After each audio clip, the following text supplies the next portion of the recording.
I can still hear the echo of his voice in my head, clear as a bell. A girl like you should be grateful I even let you come tonight. That's what Kyle said right before raising his glass and laughing with his buddies at that fancy steakhouse in downtown Austin. It was supposed to be his birthday dinner, a night to celebrate turning 30, surrounded by family and friends. Instead, it turned into a public humiliation I'll probably replay in my mind for years. I'd been with Kyle for almost 3 years. We met through a mutual friend during a camping trip out in hill country.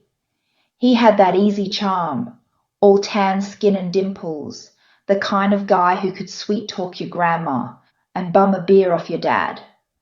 We'd done all the couple milestones road trips to New Mexico, endless brunches in East Austin, even that Thanksgiving at his aunt's place where the turkey caught fire. I thought we were building a future. We talked about buying a starter house in Round Rock, maybe adopting a rescue dog. He told me he wanted to show me off at this dinner. They should see what a catch I landed, he said. Stupid me. I believed him. That night I spent hours curling my hair, redoing my eyeliner until it was just right. I wore that rust-red dress I'd saved up for, even though it cost me almost a week's worth of groceries. When I walked into that restaurant, dim lights, overpriced cocktails, Kyle barely looked at me. He just smirked. Oh, she finally decided to show up, he announced. His friends burst out laughing, like they'd been waiting for it. My stomach dropped, but I forced a smile, thinking maybe he'd make up for it later. Nope. As dinner went on, it got worse.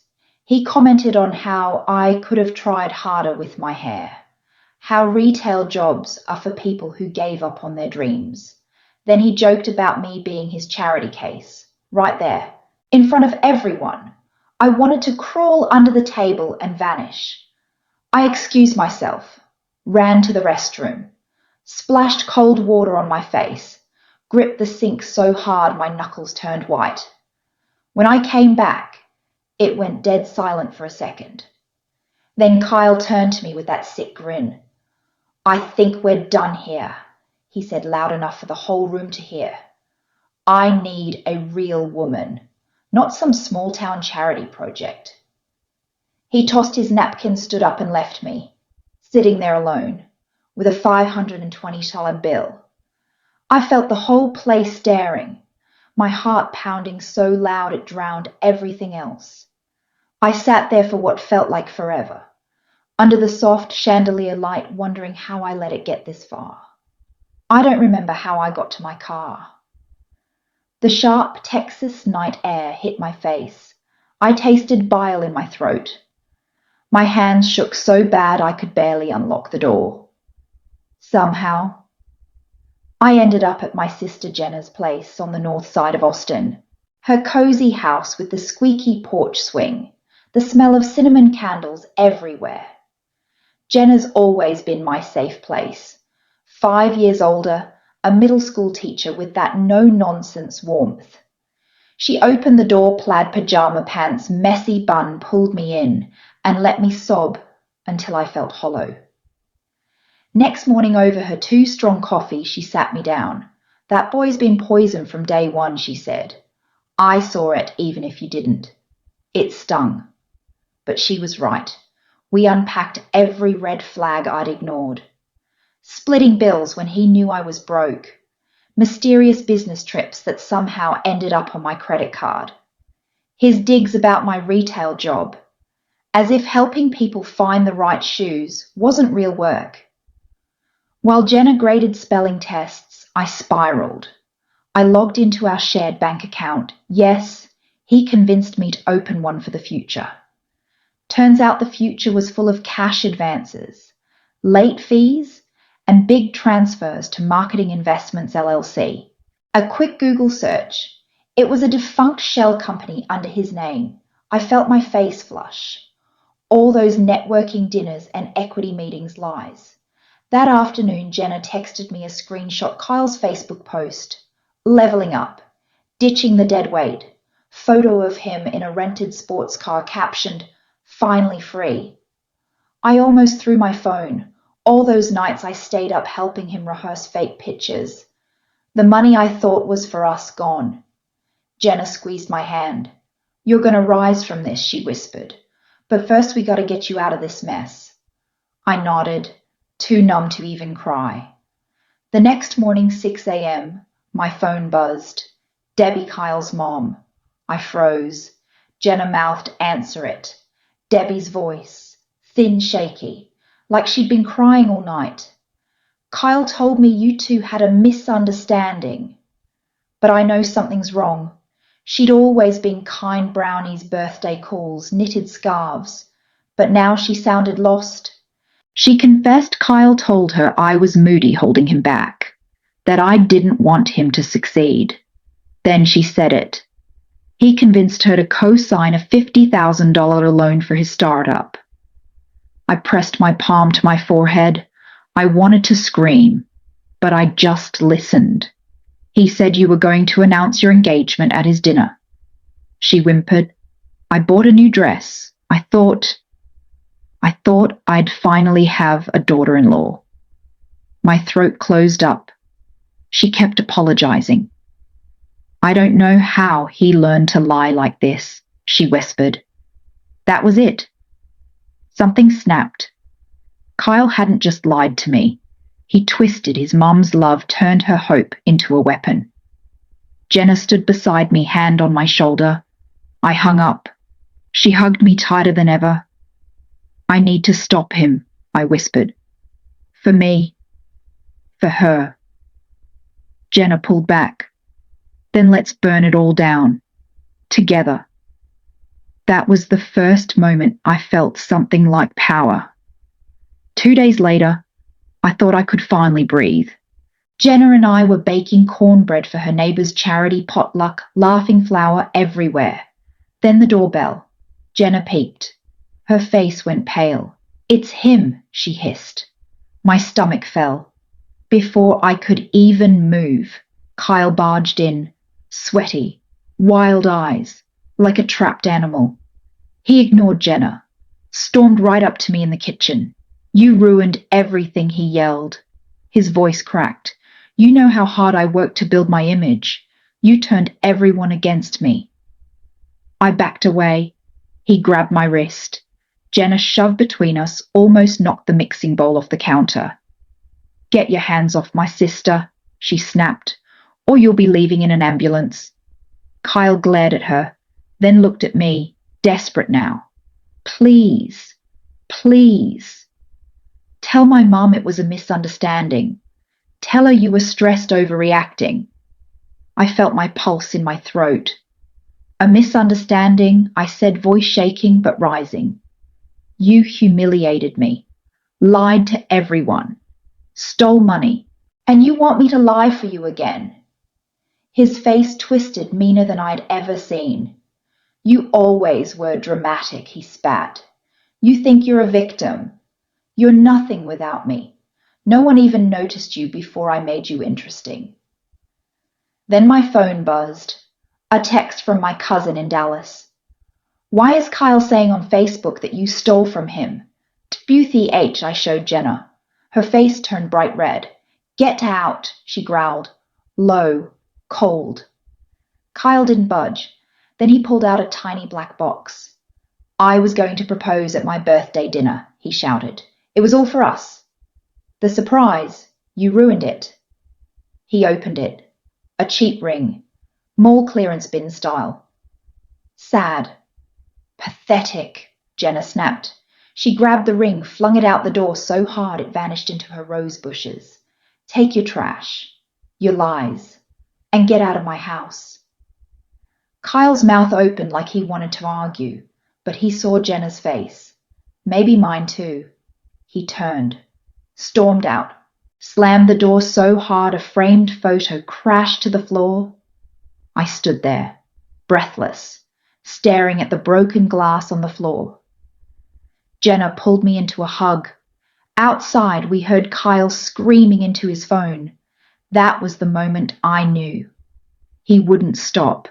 He dragged this into my family if I didn't act.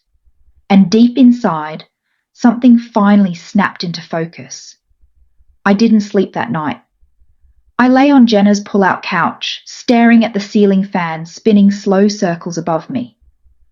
Every "you're lucky to have me," every little cut, every twisted comment, they all played on a loop, like a bad movie I couldn't turn off.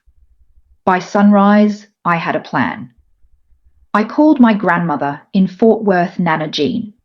She's the kind of woman who still writes letters on floral paper, keeps buttermilk cookies in a blue tin, wears bright pink robes that make her look like a walking sunrise. When I called, my voice was shaking. "I need to talk," I said. She didn't even hesitate. "Come today," she said. "We'll figure this out." The drive felt like an escape, and a funeral all at once. Jenna insisted on coming with me. We rode in silence most of the way, only breaking it when she handed me a granola bar or pointed out wildflowers on the shoulder. When we pulled up, there was Nana Jean, standing on her porch, pink robe, tiny poodle Daisy yapping at her feet. She hugged me so tight I thought my ribs might crack. Inside, over sweet tea and banana bread, I spilled everything. The lies, the breakup, the money, the way he twisted love into a leash.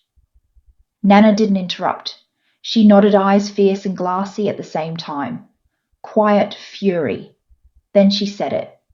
Kyle had been calling her for weeks, telling her we were engaged, saying we were starting a family business, needed a little seed money. He said he wanted to surprise you with a down payment on a house, Nana whispered. I was about to transfer $100,000 from my inheritance fund to help you two build a future. I almost fell off the couch. He said you were moving here to take care of me, she added. I felt so happy, thought I wouldn't be alone in my last years. My stomach turned. He wasn't just a liar. He was a predator, a thief of hope. Jenna slammed her glass so hard, sweet tea splashed onto Nana's lace tablecloth. We have to stop him. Now she snapped. I nodded, but inside my hands shook. Nana reached across the table, squeezed my hands. You're stronger than you think, she whispered. We're going to set this straight. In that moment, banana bread crumbs on the table, Daisy snoring in the corner, I felt a tiny flicker of something. Resolve. We didn't have much time. Nana insisted on hosting a family dinner that Sunday. She usually saved those for Easter or Thanksgiving. This time, it was a trap, a quiet ambush. She invited Kyle, told him she wanted to celebrate the engagement. He agreed instantly, no doubt thinking he'd finally secure her money. Sunday rolled around fast. Jenna and I helped Nana set the big oak table. Her special porcelain plates, the ones with the tiny blue flowers. The smell of rosemary chicken drifted through the whole house. Daisy snored by the fireplace, clueless. When Kyle arrived, he was all cologne and big fake smiles. He carried a cheap bouquet, kissed Nana's cheek, loud and performative. For the future mother-in-law, he announced. I almost laughed. Almost. Dinner started awkward. Kyle kept talking about business deals, angel investors, equity shares. Sounded like he was reading a bad LinkedIn post out loud. Nana played along, nodded sweetly, kept refilling his tea. Jenna sat across from him, arms crossed, eyes narrow, like she might leap across the table at any second. Then the front door creaked open. Mark walked in. Mark, my late granddad's old fishing buddy. Like an uncle to me growing up, always snuck me extra cookies when Nana wasn't looking. Kyle looked confused. Who's this? He asked, his smile faltering. Mark didn't even blink. He slid a stack of papers across the table. Evening, folks, he drawled. Just here to clear up some business confusion. Nana picked up the top sheet. Her fingers shook. Kyle, she said softly, These documents show your investment company is in default, and you've taken out loans in my name and Sabrina's. Care to explain silence? Thick, heavy. Kyle's face turned white, then red, then white again. I don't know what this is. Must be a mistake, Mark cut him off. Son, I've worked small business law for 30 years. Don't insult me. Jenna slammed her hand on the table. Tell the truth, Kyle, right here. Right now, Kyle shoved back his chair so hard it screeched. He stood up, fists clenched. This is all lies. You're all jealous. Sabrina never supported me. She's weak. A retail girl with no future, I stood too. My knees wobbled, but my voice steady. You lied to me, to my family, to everyone. But it's over now. You don't get to rewrite this story anymore. He looked around, searching for an exit. Then he flipped his plate onto the floor, shattered into 100 sharp shards. Daisy barked, startled. Kyle stormed towards the door, but before leaving he turned back, face twisted. You're all gonna regret this, he hissed. You think you can humiliate me. You haven't seen anything yet. Then gone, just like that. The house fell quiet, too quiet. Nana clutched my hand, tears dripping onto her plate. Mark shook his head. Jenna pulled me into a hug so fierce it knocked the breath out of me. Through the shock, something shifted inside me. The final cut had been made, and for the first time, I felt like I could finally breathe. I barely slept that night. I kept replaying the scene in Nana's dining room, the shards of that broken plate, his final threat echoing like a ghost in my chest. By dawn, I felt hollow, like my bones had been scraped raw. Jenna stayed over, curled up on the couch, phone clutched in her fist like a weapon. Around 7 a.m., Nana knocked on my bedroom door, a steaming mug of chamomile tea in her hand. She sat on the edge of the bed, held my hand, just like she did when I had nightmares as a kid. A few hours later, my phone started buzzing. Unknown numbers, voicemails full of static, curses, all from Kyle. One message, just heavy breathing. Then a muffled, "You'll pay for this." Click. We called the police. A kind, no-nonsense officer came.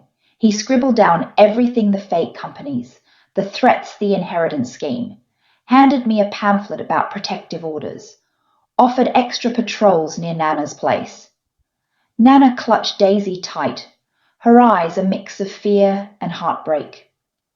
I felt the weight of every lie, but also the warmth of my family wrapping around me.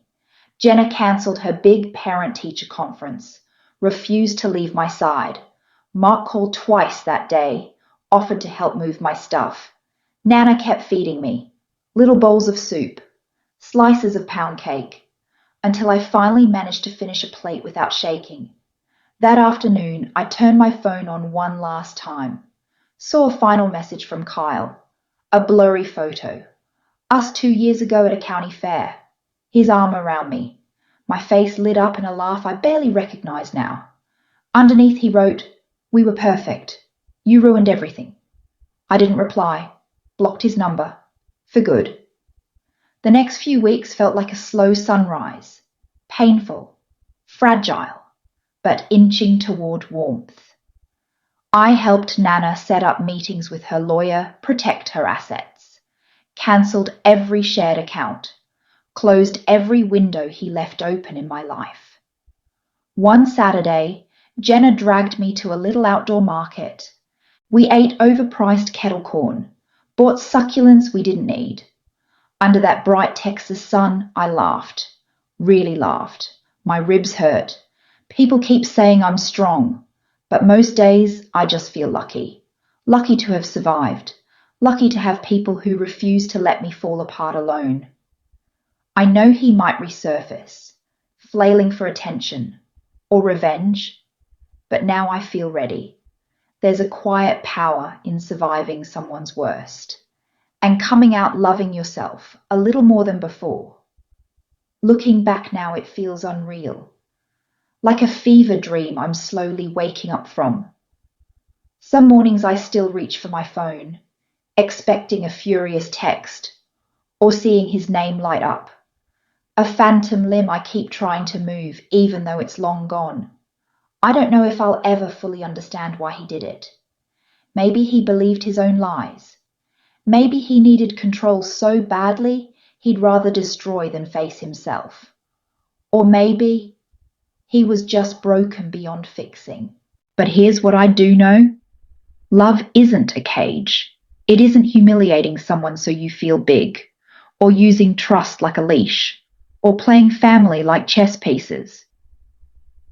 When he left that final night throwing threats into the dark, something shifted. A tiny door inside me opened. I realized every moment I stayed silent. Every time I apologized for what wasn't mine, I was letting him draw the lines of my life. After he was gone, Nana's soft humming in the kitchen, Jenna's fierce hugs, Mark's quiet check-ins, those moments stitched me back together. Nana's porch feels like a sanctuary now. Daisy curling at my feet, an unspoken promise that gentle things still exist. I'm not magically healed. I still double-check the locks at night. I still flinch at unexpected calls. But each morning I get a little stronger, a little braver. I open my curtains, take longer walks, smile at strangers.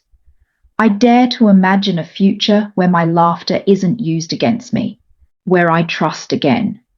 If someone tried to rewrite your worth to break you, hear me, you're not small.